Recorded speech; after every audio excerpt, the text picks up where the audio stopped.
ನೈಸರ್ಗಿಕ ಲೈಂಗಿಕ ಕಿರುಕುಳ ಆರೋಪದ ಪ್ರಕರಣದಲ್ಲಿ ಸೂರಜ್ ರೇವಣ್ಣಗೆ ಬಿಗ್ ರಿಲೀಫ್ ಸಿಕ್ಕಿದೆ. ಸಾಕ್ಷ್ಯಾಧಾರಗಳ ಕೊರತೆ ಹಿನ್ನೆಲೆಯಲ್ಲಿ ಸಿಐಡಿ ಬಿ ರಿಪೋರ್ಟ್ ಸಲ್ಲಿಕೆ ಮಾಡಿದೆ. ಹೊಳೆನರಸೀಪುರ ಠಾಣೆಯಲ್ಲಿ ದಾಖಲಾಗಿದ್ದ ಪ್ರಕರಣ ಸಿಐಡಿಗೆ ವರ್ಗಾವಣೆಯಾಗಿತ್ತು.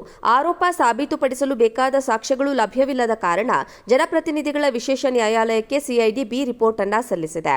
ಅಸಹಜ ಲೈಂಗಿಕ ದೌರ್ಜನ್ಯ ಪ್ರಕರಣದಲ್ಲಿ ಸೂರಜ್ ರೇವಣ್ಣ ಅವರನ್ನ ಜೂನ್ 23ರಂದು ಪೊಲೀಸರು ಬಂಧಿಸಿದ್ರು.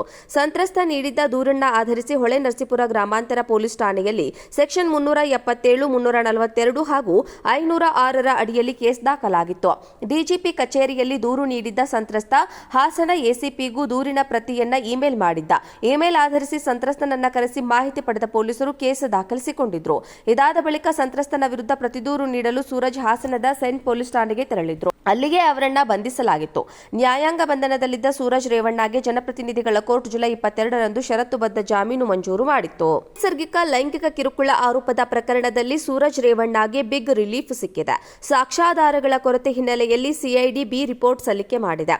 ಹೊಳೆನರಸೀಪುರ ಠಾಣೆಯಲ್ಲಿ ದಾಖಲಾಗಿದ್ದ ಪ್ರಕರಣ ಸಿಐಡಿಗೆ ವರ್ಗಾವಣೆಯಾಗಿತ್ತು. ಆರೋಪ ಸಾಬೀತುಪಡಿಸಲು ಬೇಕಾದ ಸಾಕ್ಷ್ಯಗಳು ಲಭ್ಯವಿಲ್ಲದ ಕಾರಣ ಜನಪ್ರತಿನಿಧಿಗಳ ವಿಶೇಷ ನ್ಯಾಯಾಲಯಕ್ಕೆ ಸಿಐಡಿ ಬಿ ರಿಪೋರ್ಟ್ ಅನ್ನು ಸಲ್ಲಿಸಿದೆ.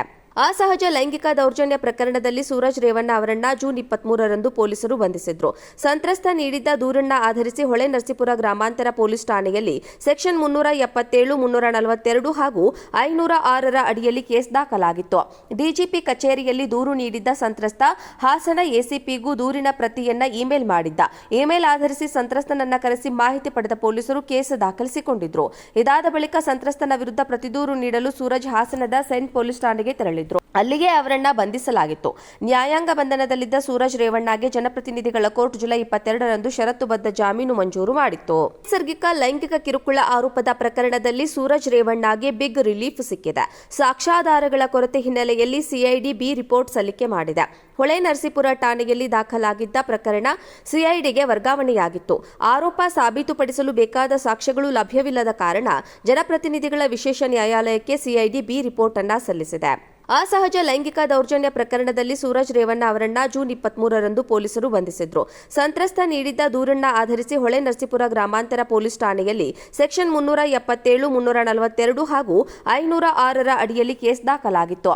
ಡಿಜಿಪಿ ಕಚೇರಿಯಲ್ಲಿ ದೂರು ನೀಡಿದ್ದ ಸಂತ್ರಸ್ತ ಹಾಸನ ಎಸಿಪಿಗೂ ದೂರಿನ ಪ್ರತಿಯನ್ನ ಇಮೇಲ್ ಮಾಡಿದ್ದ.